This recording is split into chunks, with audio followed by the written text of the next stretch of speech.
Good afternoon. Good afternoon. This is Dr. Scanterbury going live here on Facebook for Dialysis Patient Citizens Educational Center. I welcome you on this wonderful Wednesday morning, afternoon, depends on where you're located. I am here in Delaware. It's nice and sunny, probably about 83 degrees, which is wonderful. And I hope you are having a great day too. So thank you for joining. Again, my name is Dr. Velma Scanterbury, and I am the medical consultant for Dialysis Patient Citizens Educational Center. And I just wanted to welcome you. Welcome Melinda and Kay Barker. Thanks for joining. And please let me know if you would like to ask any questions. Please go ahead and type them in the chat. Let me know what you're thinking about, what's on your mind, any questions you would like for me to answer, and really so we can engage in a conversation here about Dialysis Patient Citizens Educational Center. And I hope you have signed up online. Go to the webpage, dpccenter.org, and go on and sign up so you can receive information about upcoming webinars, upcoming conversations, Instagram posts, Facebook Live, and hopefully coming soon some blogs. It's lots of information on the website, and there's also ways to improve your health. There are ways to, in terms of understanding more about your disease process, what caused your kidney disease, how you can stay healthy, how you can look for resources, if in your area, even in terms of looking at possible financial help, which may vary from state to state. Some states may have coverage that you may not know about, and you may move to another state and may lose that coverage. So it's important to make sure that you are connected to these resources so that we can help you in any way that we can. It's important to stay healthy. And I always tell patients, the more educated you are about the process, the more likely you are to ask more questions, engage in your care. And there's nothing better than being engaged in your health care, asking your doctors more questions. Don't take things for granted. Know your medication, know what your risks are, know what you're supposed to be receiving. If you have certain conditions and you're questioning what being done about it, is also important to make sure you have someone who can speak for you, having an advocate, having that voice that can often be there for you if you feel intimidated by your physician. And you really want to be advocating for your health. Oftentimes patients feel like they're being talked down to. Physicians often don't think about the fact that the patient may not understand what they're saying. And you don't want to walk away not knowing what your doctor said or not understanding what your doctor said, because you're there to, as a patient, they have to really be understanding your needs and involving you in some of those decision making. So oftentimes the patients will say, the doctor, I went to the office, he gave me these pills, I don't know what they're for. So it's really important to ask those questions. How is this going to help me? What are the side effects? What should I be concerned about? Certainly you don't want to be using Google as your medical resource, but you want to be made sure that you know more about the things that are going on with you. Oftentimes I see patients who are taken off the transplant list because they're not compliant on their dialysis. And you talk to the patient, and the patient said, I wasn't feeling well, or I was depressed about being on dialysis, and I don't want to go, and so I skipped it. And you then explain to the patient that by skipping dialysis, you make yourself worse. You put yourself at risk for accumulating all those toxins, and how important it is to be compliant on your dialysis.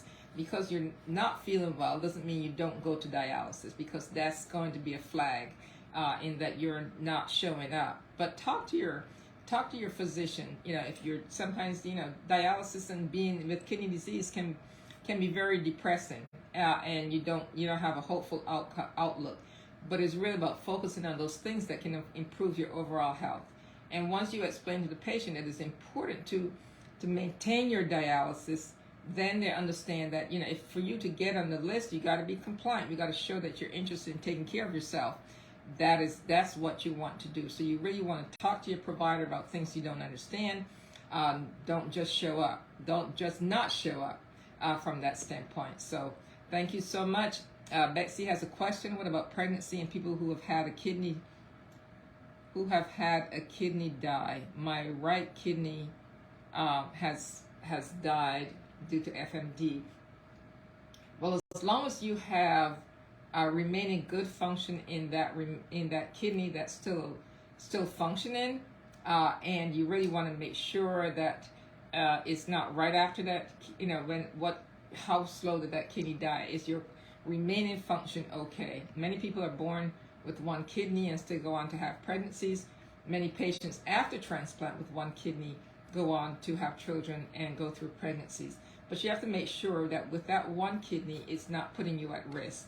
You want to make sure that your kidney function is still normal with that one kidney, and that you're monitored during your pregnancy to make sure that the extra fluid and volumes don't put you at risk for hypertension. So for our patients who have one kidney, who after their kidney function is stable, we generally would recommend a year after they transplant, at least a minimum of a year, and then you can go on to think about getting pregnant, but letting your OBGYN know you're at high risk because of that one kidney. For our transplant patients, the kidney is in the pelvis, but if your kidney is still where it used to be, it may not be that much of a risk. But you also want to make sure that you talk to your doctor about just having one kidney, monitor your kidney function, high blood pressure, protein in your urine, because you do have that one risk. So, but that's just in terms of letting them know up front. But if your kidney is in its normal place and it has normal function, you shouldn't have any major complications if your overall medical health is essentially normal. So thank you so much for that. Yeah, generally, if you have congenital reasons for one kidney, then as long as that kidney is functioning well, patients with one kidney, once that other kidney is no longer foreign, they're born with one kidney, as long as there's no congenital abnormalities in that remaining kidney, that remaining kidney would actually enlarge and get slightly bigger than, because now it has to do the work of two kidneys. And so you can still have normal kidney function with one kidney, even though one was lost from congenital process. It just didn't get enough blood supply, or it didn't migrate the way it's supposed to have migrated during the whole developmental stage. So thank you so much. Some patients are born with what we call horseshoe kidneys, and that's when both kidneys are in the pelvis, and instead of having one kidney, they're sort of joined together across your pelvis, and they just never made it up to the normal position. And so those things are, unless you have an accident or something that caused you to need to have a CT scan or X-ray, mostly CT scan, then it will get diagnosed. And sometimes we diagnose it even in patients who became donors after the death and realize that they have a horseshoe kidney. So kidney abnormalities can exist as long as those kidneys are able to function appropriately and maintain good normal kidney function. Another question, after transplant, what foods should be avoided? How much water should be consumed in a day? That depends on how well your kidney is functioning, how early it is. Generally for patients, if you have high blood pressure before your transplant, it may improve, but one of the things immediately after your transplant, you're still going through some dietary restrictions. Some of the medication may keep your potassium high. The Prograf medicine, anti-rejection medicine can keep tacrolimus can keep your potassium high. So oftentimes we are asking patients to still restrict potassium. Not as much, but some of the medications can do that.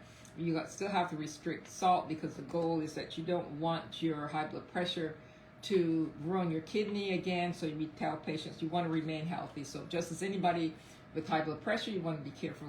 With or without a kidney transplant, you want to be able to maintain good normal pressures.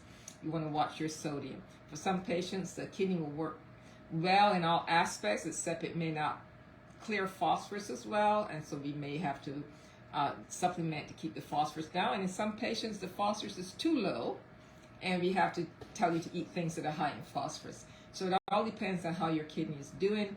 How much you should consume depends on how much you're excreting as far as that kidney. Is it working normal?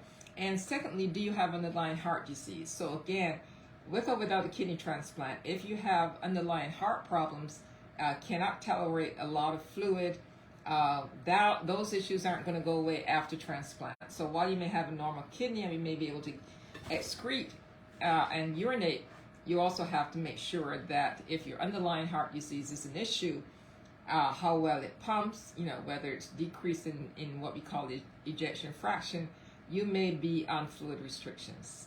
Also remember that some kidneys will work right away and some will not work right away. And so those that don't work as well right away may still have you may still be off dialysis, but still not have a great creatinine, and so you may have to limit your intake depending on how well your creatinine has improved, and your doctor will discuss with you whether or not you need to limit and what your restrictions as far as fluids should be based on your underlying heart issue. Kay says, I'm not eligible for a transplant. What is the average lifespan on dialysis? Certainly depending on your age, that's certainly dialysis. You have hemodialysis and peritoneal dialysis. If you're able to do PD, you have less issues with underlying heart disease compared to those on in-center dialysis. So the issues are certainly what your underlying problems are, how well you can control your fluid volumes, what your blood pressure is doing, and what are the side effects of the issues that you're facing outside of end-stage renal disease. Is it diabetes? Is it hypertension? Is it underlying heart disease?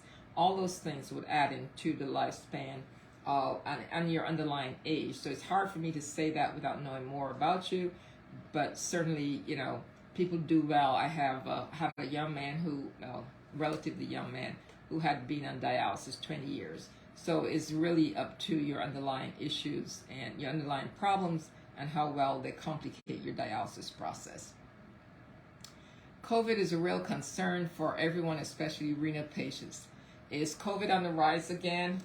Depending on your state, your numbers, as it may be elevated. People have let their guard down. I was just in a conference here for us here in Delaware, and we have moved from about 9% up to 14%. Certainly the number of hospitalizations is certainly not as bad as what it used to be, but we are somewhat up than before. So certainly that can be an issue. Many people are not wearing masks. We have different strains. There's currently a new vaccine about to roll out with a different strain called the Eris virus that will be released in mid-September. So, the thing is especially for dialysis patients who are considered immunocompromised, is to make sure you are up to date with your vaccinations. Make sure you have gotten all the current vaccines, and certainly, we know that we know the new rollout will be mid-September, second or third week in September, but we don't know what the FDA will put as far as restrictions, whether it be for over 65 or whether it be from ages 12 up and onward. But we do know that as immunocompromised patients, those on dialysis and kidney and transplantation, you get priority to get those vaccines. So regardless of your age or the limitations placed on the FDA, if they're looking for those over 65, the immunocompromised group will be included. So be sure to talk to your provider. Make sure you go. Now these days, you can go to your Walgreens or CVS or nearest pharmacy and get your COVID vaccine as soon as it's available. Also, make sure at that time it's probably going to be flu season, and so you can have your flu vaccine at the same time as your COVID vaccine. So if you haven't, and if you're not planning to, I recommend that you get your flu vaccine. There's also recommendations for certain age groups to get RSV. If you haven't had your varicella or shingles vaccine, or over a certain age, make sure you also go ahead and get that shingles vaccine while you're on dialysis, and before you get listed for transplant. So those things are important to build your immune system and to make sure you remain in good health. As we get older, the side effects and the pain involved when you get shingles is tremendous. I have not had it. I've watched a good friend of mine suffer in pain from shingles, and it's now not the kind of pain I want to go through. So, not knowing whether I had the chickenpox in the past or not, I went ahead and got my shingles vaccine because I wanted to be protected. I do not want to be debilitated. So that's very important. So make sure you're up to date with all your vaccinations. Get your COVID vaccine. But also for being on dialysis, make sure you are also up to date with your cancer screenings. So if you are a male over a certain age, make sure you get your prostate PSA done. For women, keep up to date with your mammograms every year. Make sure you get your colonoscopy for cancer screening every 5 or 10 years, depending on what your GI doctor recommends. If you've had a history of polyps, then it's generally sooner, maybe every 2 to 3 years, maybe every 5 years, or if you're normal, maybe every 10 years. And so those things are important. Even though you're in dialysis, you don't want to develop a cancer that could be that could shorten your life when you will be able to survive longer without having to deal with having another surgery or chemotherapy to treat things that have metastasized. So that's no fun. And certainly for skin cancers, we know that summer is still here. Make sure you use your sunblock. Make sure you cover your head and your ears. Make sure you put your sunscreen on your nose, and you decrease your risk of skin cancers, because we know that that's most common in fair people, but also in all people if you're in the sun a lot. So you want to make sure that you do those screen protection. There's some patients who are just so prone to skin cancers that they have to wear special long sleeve and remain covered even while they're in the sun to protect themselves from developing skin cancers. Because yes, there are all kinds of skin cancers. Some are worse than others, but you want to make sure that you do that. So thank you guys for your questions. I just want to make sure that you guys, everyone here is signed up on Dialysis Patient Citizens Educational Center. Go on and get on your web browser and look up dpccenter.org and sign up for all the educational stuff that comes down the pipeline. There's also lots of information on news and events, and also how to have resources to things in your area that you may want to know more about, learn to even recipes. And there are also information on advocacy. We have some, maybe there's some on today who were ambassadors who really get involved in the community where they are and really advocate for other patients. You can attend meetings, you can be part of those who want to go to Washington, D.C. when there are things that are involved in getting better coverage for political coverage for people on with end-stage renal disease, and really passing bills based on providing better resources to patients with end-stage renal disease. So certainly I want everyone to think about joining the DPC educational community. We also have, besides being here on Facebook, there's an Instagram Instagram Live every other in 2 weeks. We alternate between this and Facebook to really bring you information. So stay informed, connect with your friends, connect with those on dialysis with you if you're on dialysis, and the others who, if you're in a unit, tell them about joining Dialysis Patient Citizens Educational Center so that they can learn more about advocacy, they can learn more about how to take care of themselves, and also learn more about how to connect with other patients. So, sometimes we feel we're alone in our disease process, and really you are not. There are other patients who are going through the same things that you are, and I was really odd in looking at resources available and looking at a number of state by state number of patients on dialysis per state, and really flabbergasted to find out that, for even something, for California, for instance, there are 91,000 patients on dialysis in California. Quite astonishing, but it's a large state, so that is certainly possible compared to a state like Alabama, which has 12,000 patients on end-stage renal disease. So write a lot of information on our website. So there's a question on here. It says, why are transplant patients not allowed to eat grapefruit? Well, it has to do with the medications that you take for rejection, the anti-rejection medications, and how they break down.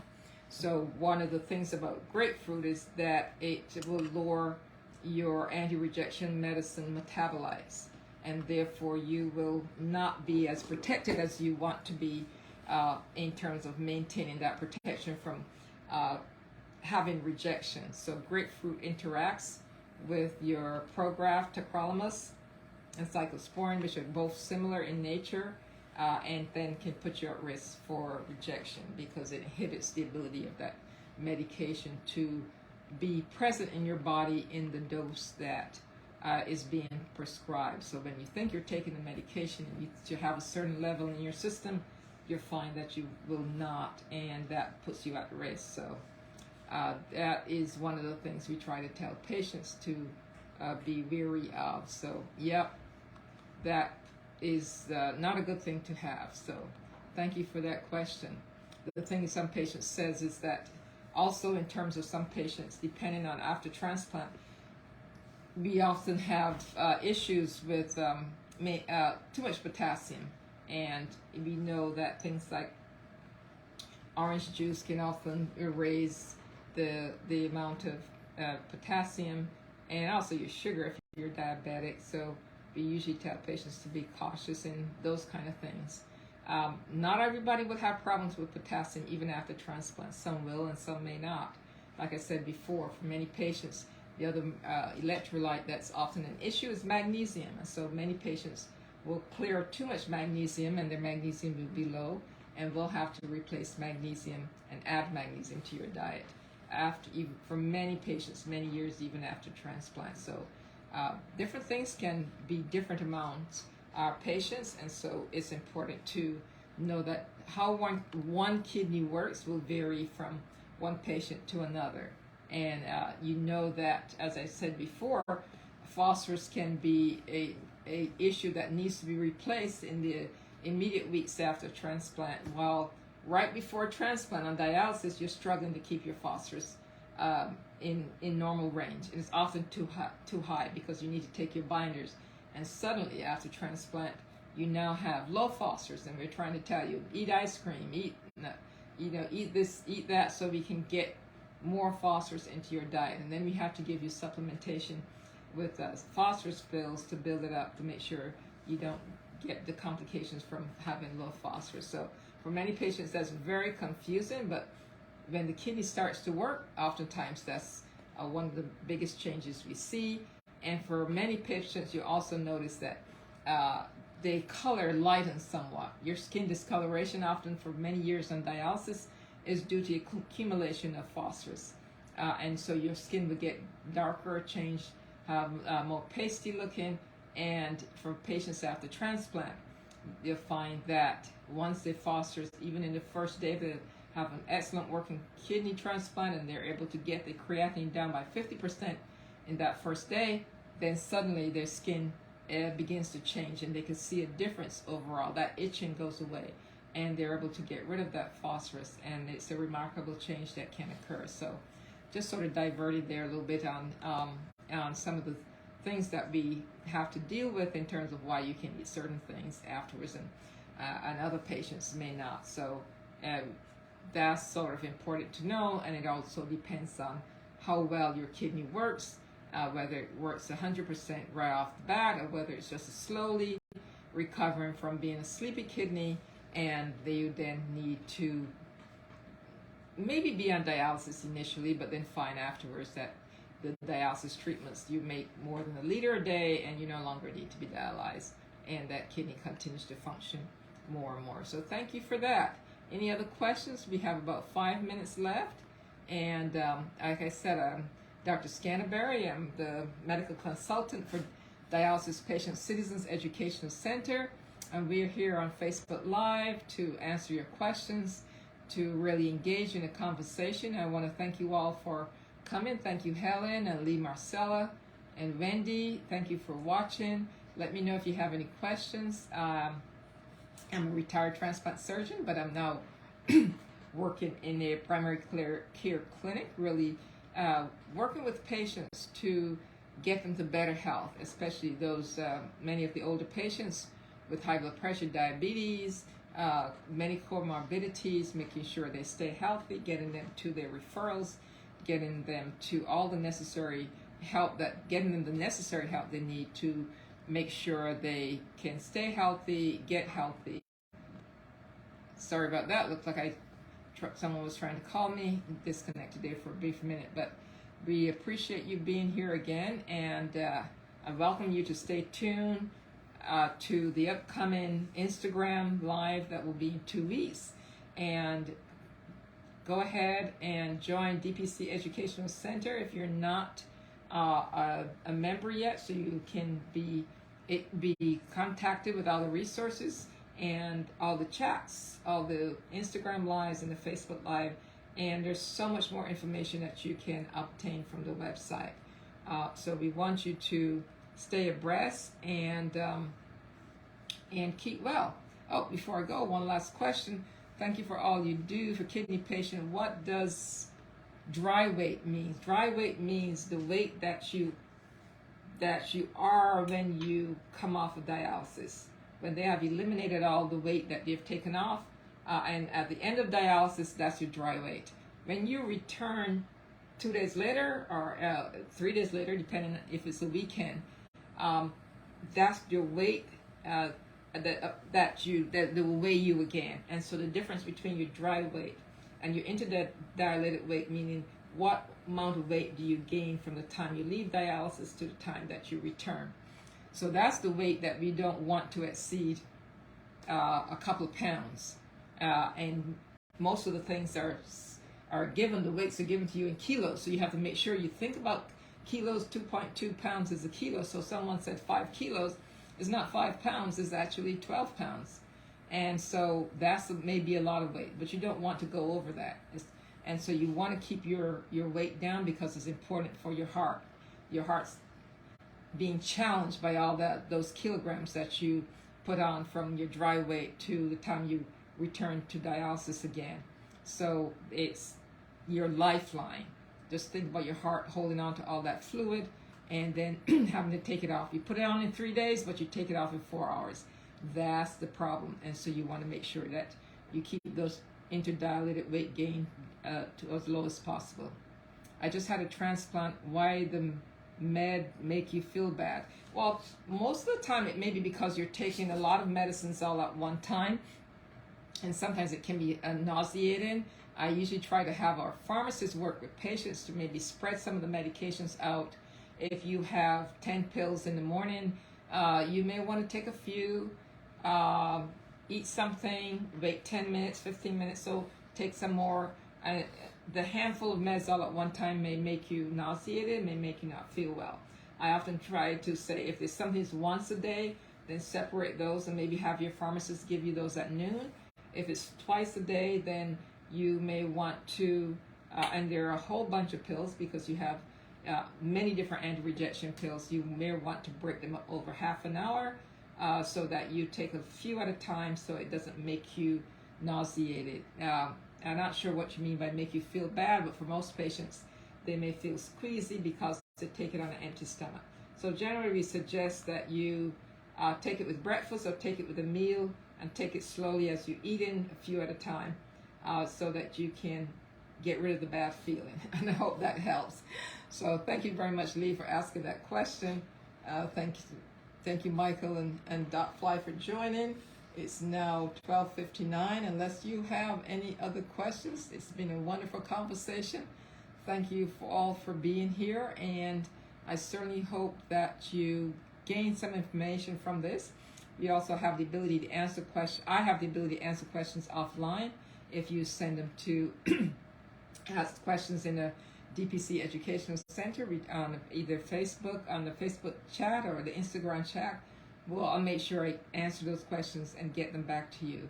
So it is now 1 p.m. and it may be a different time depending on where you are in this country, but I appreciate you stopping by and taking time out of your day to join me here on the Facebook Live, and you have a wonderful rest of your day. Stay safe, make sure you stay out of the sun, protect yourself if you're in the sun, and eat healthy, and we'll see you next month. Take care. Bye now.